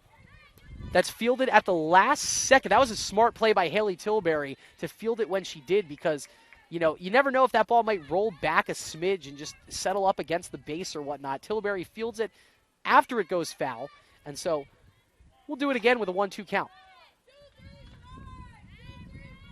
Carissa Miller, a squared stance, has that front toe up in the batter's box. She takes that one. I thought that one was right there. It must have missed just inside, and the count moves to 2-2. 99th pitch of the afternoon upcoming here for Brie Mel Kianda. Already struck out 9, has allowed just 1 hit. 2-2 pitch. Right there, strike 3, and Carissa Miller goes down looking. That is her second strikeout of the day. 3 different Owls now with multiple Ks. Miller has struck out twice. Cote has struck out twice. Seaborn Coates has struck out twice. Here's Megan Moran. She has struck out and walked today. First pitch swinging, that seems to be the time in the at-bat to get ahead of Brie Mel Kianda. Puts a good swing on it, misses late, fouls it off over the Beacons dugout, and 0-1. That was the 100th pitch of the afternoon for Brie Mel Kianda. Took her 100 to get through 5 1/3. Moran, the 3-hole hitter, takes outside to even the count at 1-1. Moran swings a good bat, playing in just her 12th game of the season. She's a grad student, Massachusetts native. She's from Cherry Valley. Even count. That one grounded to short. Bruce fields it cleanly. Great scoop job by Jordan Toomey as Bruce got to it. Didn't rush it. She didn't need to, but had to throw it with some gusto. And Megan Moran, speedy runner, but just thrown out by Kaylee Bruce. And we got to give props to the fielder flex, Jordan Toomey, for going down low and scooping that. So Moran grounds out to short. Mia Ferry is up. She's the lone Owl to record a hit in this game number 2, and she takes a ball high and away for ball number 1. 9 strikeouts on the afternoon for Mel Kianda. 5 of them swinging strikeouts, 4 of them strikeouts looking.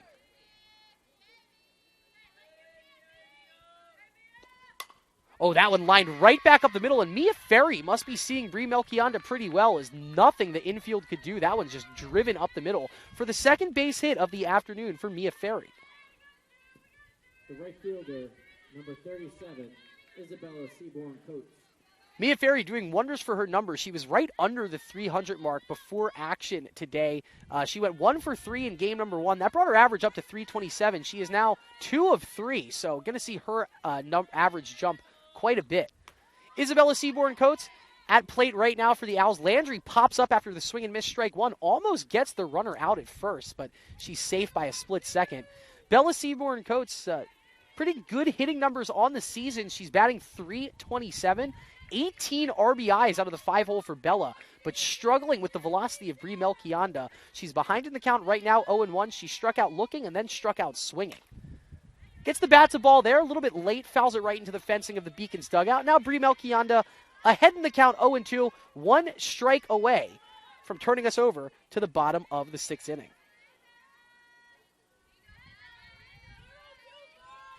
0-2-5, that's the pitch called in from the dugout. This is the 105th pitch of the afternoon for Mel Kianda, and she just misses the strike zone inside as Seaborn Coates looking all the way.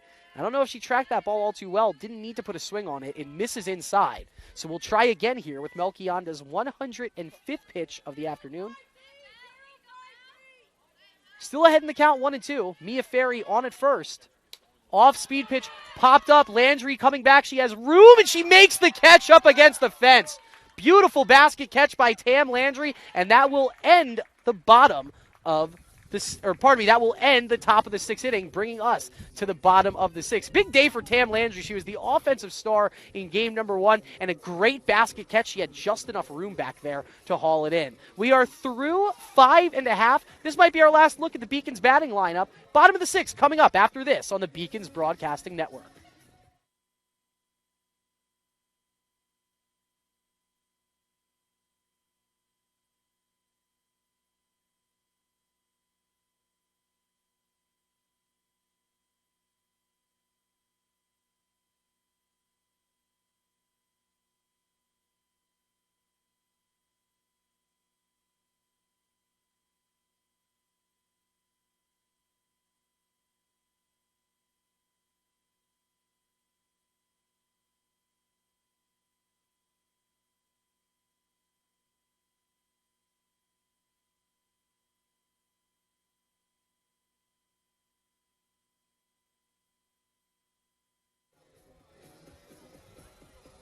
Bottom of the 6th here at the UMB Softball Diamonds, and your Beacons are up. They're only up by 3, but it is a rather comfortable 3-0 lead right now. Bri Melchionda has just cruised through her 6 innings of work, striking out 9 up to this point on 106 pitches. Alexis Blanchette, by her standards, is having a very impressive afternoon.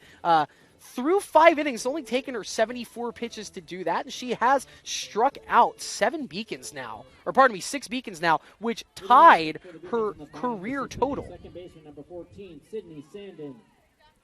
Yes, you heard that right. As many strikeouts as she had in her pitching career, she has today. 6 coming into action and 6 today. And so Sydney Sandin, she recorded the big blow in this game, a 2 RBI double that scored Sarah Harlinski and Brittany Perquette in the 3rd inning. That stretched the lead from 1-0 out to 3-0. All 3 runs scored in that 3rd inning of game number 2 for the Beacons here. And she's out in front of Blanchette 2-0 here to lead off the bottom of the 6th inning. Beacons won game number 1 in the bottom of the 6th after hanging a 6th spot. If they were to score 5 runs here, that would end the ball game. And wow, that's a great way to get that started, as that ball ripped into the gap. Rounding second is Sandin, not going to test the waters and try to stretch it into a triple, but the second double of the day for Sydney Sandin. She is 2 of 3, 2 RBIs, and she stands on second with the Beacons already up 3-0.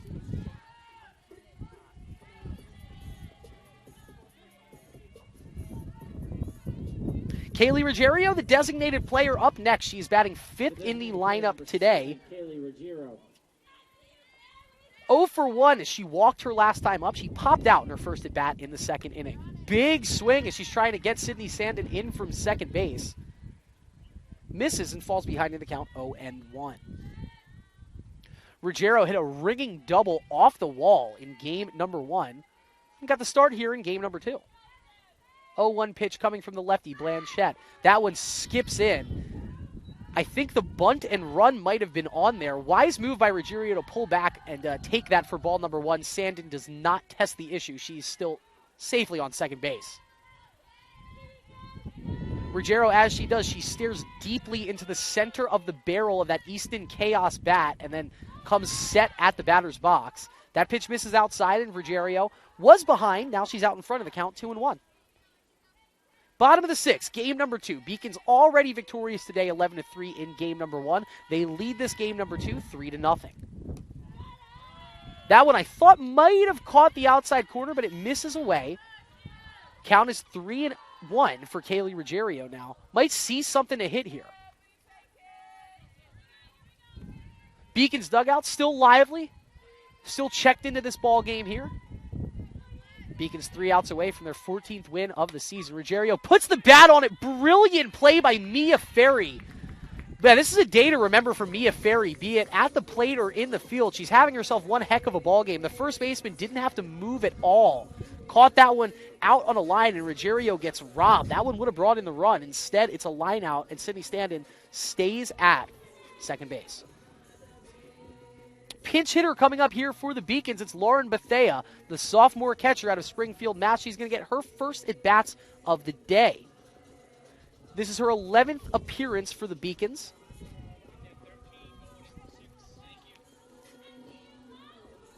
Lauren, 14 at-bats up to this point.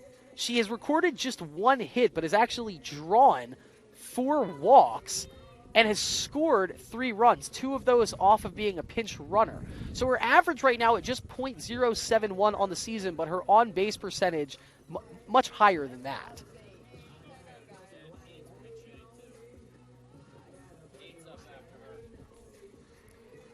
We take a look back towards the dugout for the Beacons, and Gabriella Messier, who actually had a clutch hit in the 6th inning, she's in the on-deck circle. Lauren Bethea. So Lauren Bethea up right now. Runner on second, 1 out. Blanchette comes set. Bethea, nice swing on that one, pops it foul off the brick wall behind us, off the Clark Center. I tell you what, the brick wall behind the first base dugout, that is caught more foul balls than any fan in the history of softball has today. They are just peppering that wall over there. Blanchette put one over the plate. Bethea just a little bit late on it. Here's the 0-1 pitch. That one high at eye level. It crosses the plate for Bethea. She takes, and the count goes even at 1-1. Sydney Standen, not the fastest runner on this team, but a very capable base runner for the Beacons. She has stolen all 3 bases she has attempted to steal so far this season. She's on second. That one right down the middle, Bethea takes, and that's called for strike number 2. Alexis Blanchette, as we mentioned, has matched her season total in strikeouts with 6 thrown today. She's 1 strikeout away from surpassing her season total just today. Bethea behind in the count 1-2. Here's the pitch. Pops that one up over us, and that one almost went onto the roof of the Clark Center. It just nicks the face of the building. It's bouncing around the bleachers behind us. So Bethea resets, and we'll do it again. Blanchette keeps jostling that ball in her left hand for the grip. Now puts it in the glove, comes set. Off-speed pitch, and it got Bethea out in front. Great time to go with the off-speed pitch right there. Big smile on the face of Lauren Bethea. She knew that she got fooled by Blanchette. And we got another pinch hitter coming up here.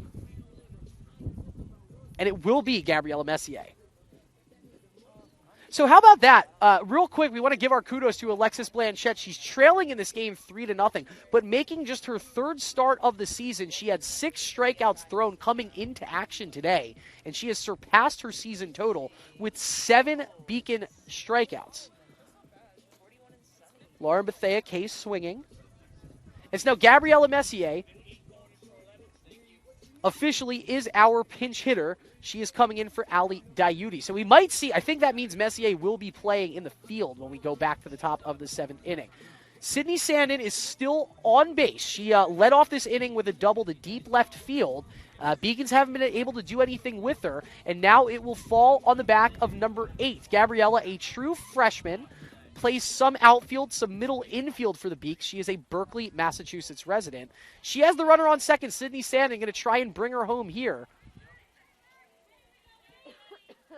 Pinch hitting for the Beacons, number 8, Gabrielle Messier. She's the last chance here for the Beacons to push one more run across in the bottom of the 6th, and she takes a looping strike out of the left hand of Alexis Blanchette for strike number 1. Kaylee Bruce in the on-deck circle, so we'll go back to the regularly scheduled programming after Messier. Swing and a miss. She's behind now. Blanchette started her off with the fastball, then went breaking ball. And Messier trying to dig herself out of this 0-2 hole. Only 93 pitches thrown for Blanchette so far. By comparison, Melchion has already thrown 106. That was the 94th pitch. It's fouled into the Owls' dugout. I think that might have hit the foot of one of the Owls coaches right there. And they're all sharing some laughs, so I believe everybody's okay. But it's getting a little chillier this afternoon, so the thought of a softball off the toe at this point of the afternoon, not too pleasant. I'm really glad we have our chain link fence in front of us. Count still 0-2. Blanchette winds, and that one slapped kind of almost at the exact same spot of the Owls dugout. This time it hits the fronting fence. They're sharing some laughs over there. in the dugout. And it's another 0-2 pitch coming for Gabriella Messier, doing a good job just fighting with Blanchette here to keep this at-bat going.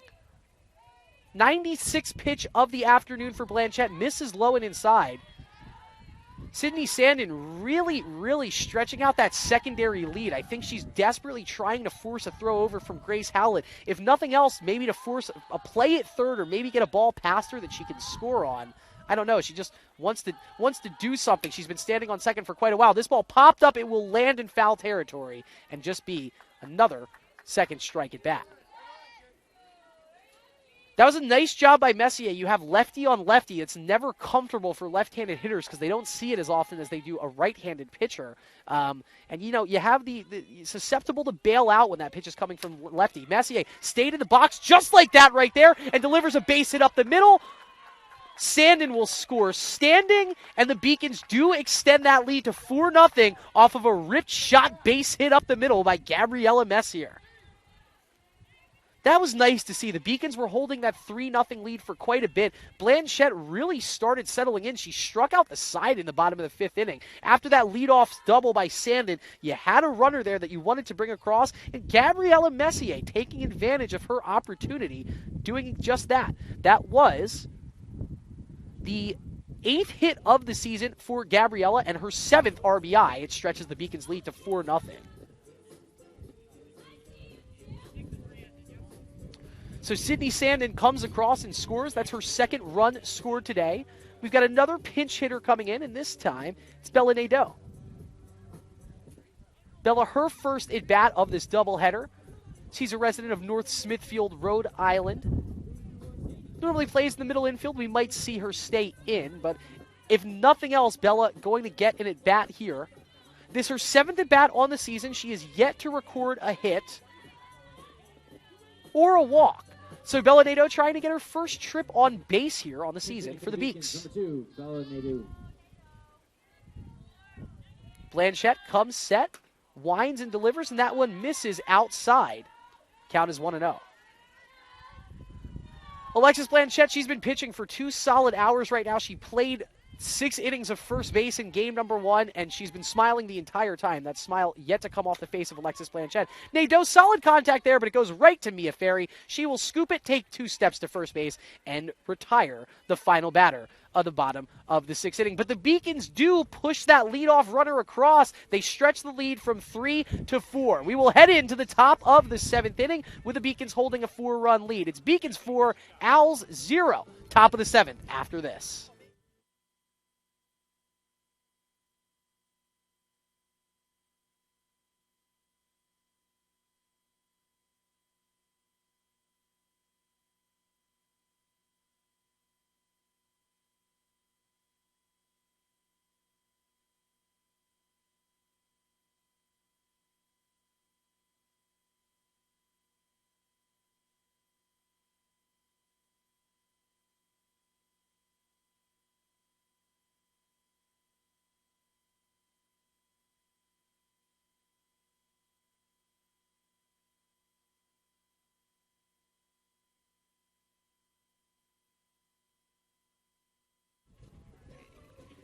All right, so we do head to the top of the 7th inning. The Beacons were able to stretch out that lead from 3 to 4 in the bottom of the 6th, and now just 3 outs away from their 14th win of the season. Brie Melchionda on the mound for her 7th inning of work. She is yet to allow a run. I believe at this point, just 2 hits, 2 walks, 2 hits, 10 Ks for the sophomore out of Marshfield, Massachusetts, and she just has to get through 3 more Keene State Owls to get out of this doubleheader with a 2-win afternoon. If Alexis Blanchette's night has gone final, it was an impressive night for her on 98 pitches. She does allow 4 runs, but she strikes out 7. Melchionda, when she throws this pitch, it'll be her 109th of the afternoon, so it took her a little bit of pitching to get the job done today, but we're still scoreless. And we'll get our first look at C.C. Chadwick, the freshman catcher out of Orange, Connecticut. Chadwick in her 14th game, actually a pretty solid hitter off the bench. She bats .368 for these Owls. Wears number 91 in the right-handed batter's box. Melchionda comes set, her first pitch of the afternoon, right back to her. Grounded sharply by Chadwick. How about Chadwick coming off the bench cold, not seeing any pitches today, and she made good contact, grounded it right back to Melchionda, but she throws her out for out number 1. Catcher number 16, Grace Hallett. Brings up the 7-hole hitter, Grace Hallett. She playing in 1 of 2 games today. She didn't get any action in game number 1. She walked in her first at-bat and then struck out swinging her second at-bat. That one coming right down the middle. I think Hallett might have been looking off speed for that one. It snuck past her before she was ready for it. Melchionda ahead 0-1.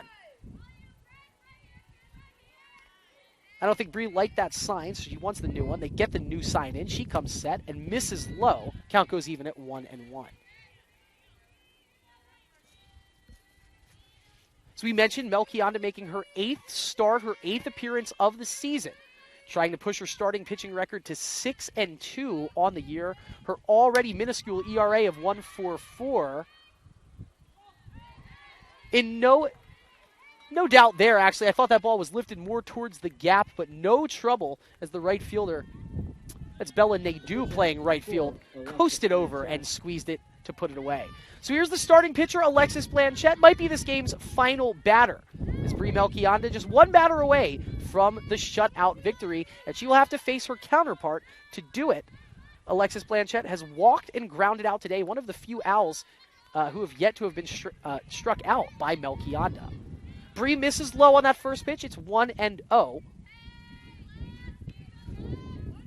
Liv Whittier waiting in the on-deck circle.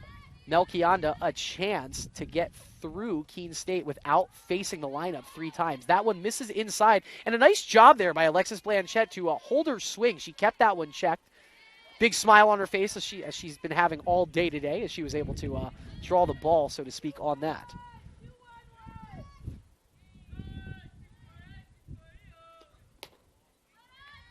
That one misses low, and so now 2-1 the count to Alexis Blanchette. As we mentioned, Melchionda, no runs allowed, just 4 base runners today. Allowed 2 hits, allowed 2 walks. And misses low there. So 4 straight balls to Alexis Blanchette, who, if nothing else, has shown a great eye at the plate. 2 walks this afternoon. 2 of the 3 walks issued by Melchionda have been drawn by Alexis Blanchette. Quick word here from Keene State's head coach, and I think we're going to have a pinch runner come in. Yeah, so if I heard that right, we have a new pinch runner entering the contest for Keene State.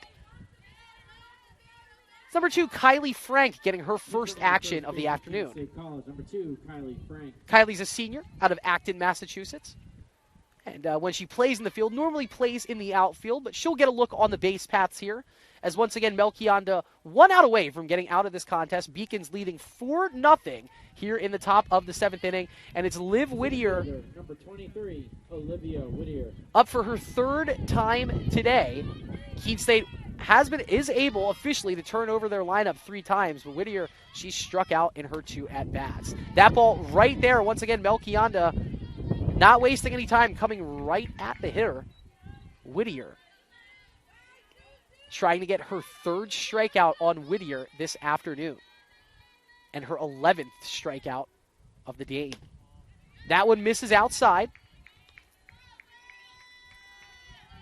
So the count goes back even at 1-1. Whittier has drawn 4 walks on the season. Melchionda winds and delivers, and that one misses outside.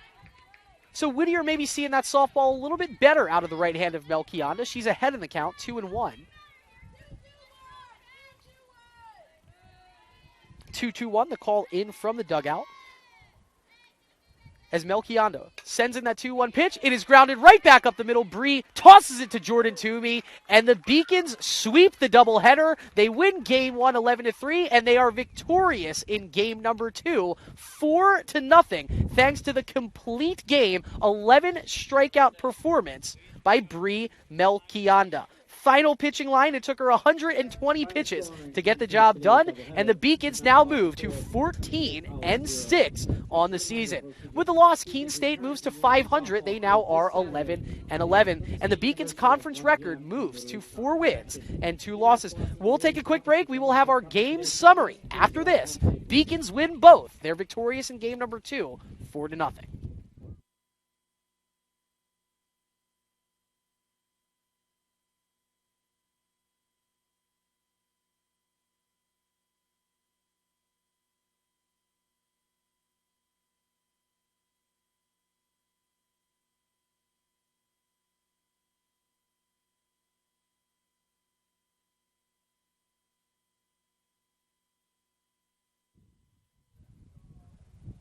Well, we have gone final here at game number 2. Beacons victorious thanks to the complete game 2-hit shutout.